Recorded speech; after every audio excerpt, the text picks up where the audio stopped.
Yesterday, we built Cortex Search service. Today, we'll actually use it.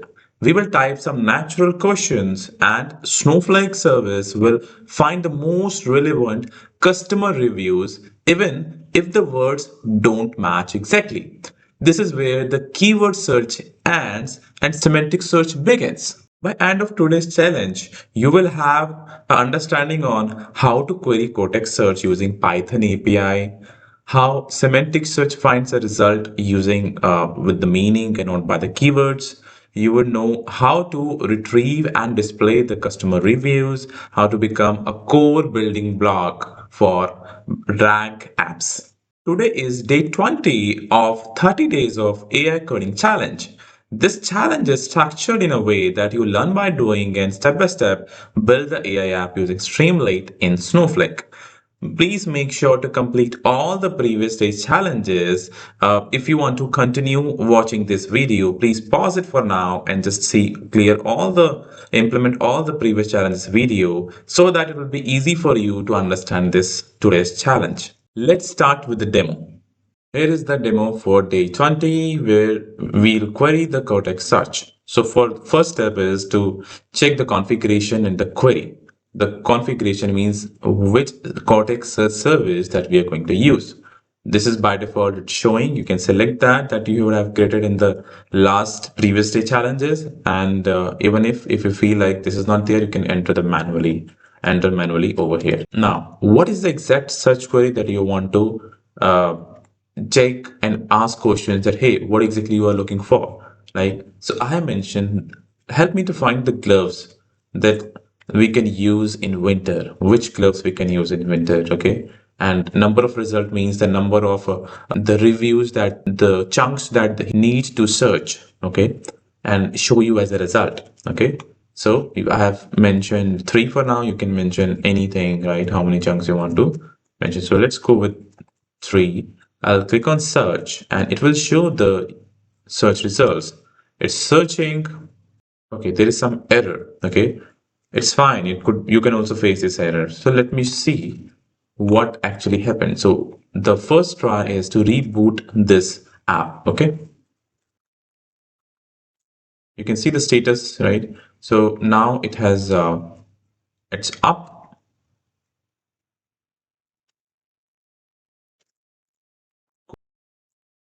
Okay, we found 3 results.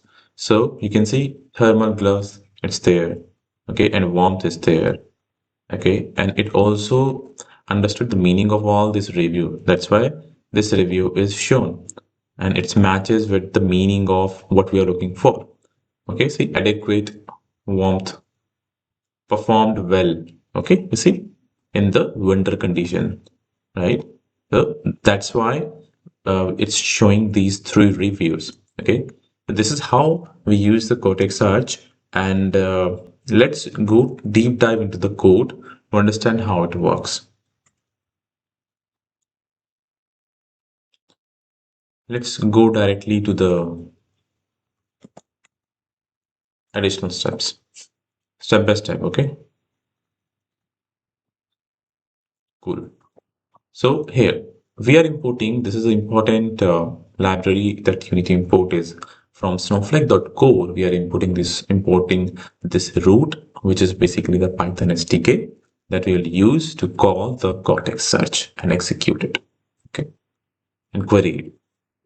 So first is like configuration. So we are setting up the acting session and connecting with the Snowflake. Then we are showing this first container, this one. Okay, search configuration in the query. We are just by default services we already know, and we are just checking whether it exists or not. What's a DB? What's a schema? It's available or not, right? And if it's not available, then it will show the by default service. That's what the code is all about. Next is smart service selection. So if something manually needs to be entered, right, you can click on and enter manually, right? And then it will append that. You can append that. Okay. Select certain day. Okay. This is all manual entry selected. Then what input needs to be updated. This is what they have mentioned, and this is very simple. Okay. Now moving to the major piece of code. Okay. which is okay. This is another this one, right? Entering your search query. This is what text input we are creating. Placeholder value is there. Placeholder is there. Number of result slider is coming up. Okay, and then the button material search. This is coming up, and this material button. Once what needs to be performed? Search click. This is the value. This is the variable for this button, and what needs to be performed will tell in the later piece of code. Okay. So now another container, search result. This is the container, the main next container. And in that, we are just adding the subheader on search click, right? This one. On click of this button, what will happen? We'll check if the query is there and the search service is available. Query. Where is the query? This is the query. Means the prompt. Okay. It will fetch the prompt and the service name. It's just checking if it exists. It will initiate the session with the Python SDK, which is root, and it's starting the session. And apart from that, it's also checking that whether the search underscore service means the service that we provided, right?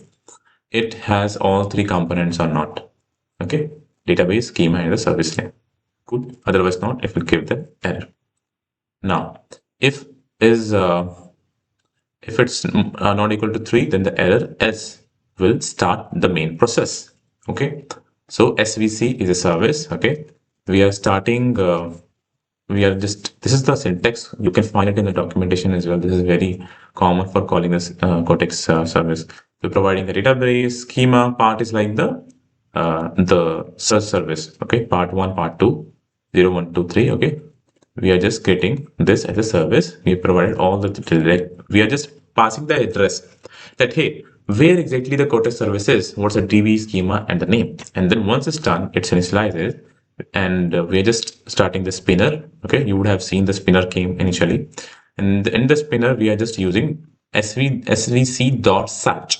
Okay, where we are providing the query that we are getting from here. Okay, and we are providing the columns. Means what exactly a column that we want in the result. Okay, and the limit means number of result. Where is number of result? This we can limit it. Okay, once this is done, the result will be stored in results variable. Okay, and it will show that found this much results. And yeah. Okay, now displaying the result. How will display once we got the results, right? How will display it? This is important. Okay, let's understand it. So we are just iterating over the results. Okay, so this is the result. Okay, we're just iterating over it, and we are just this is the iterator. Okay, number, and this is the main item.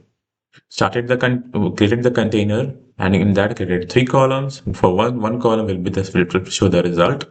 Okay, result number 1. Okay, you see, and the file name. See this.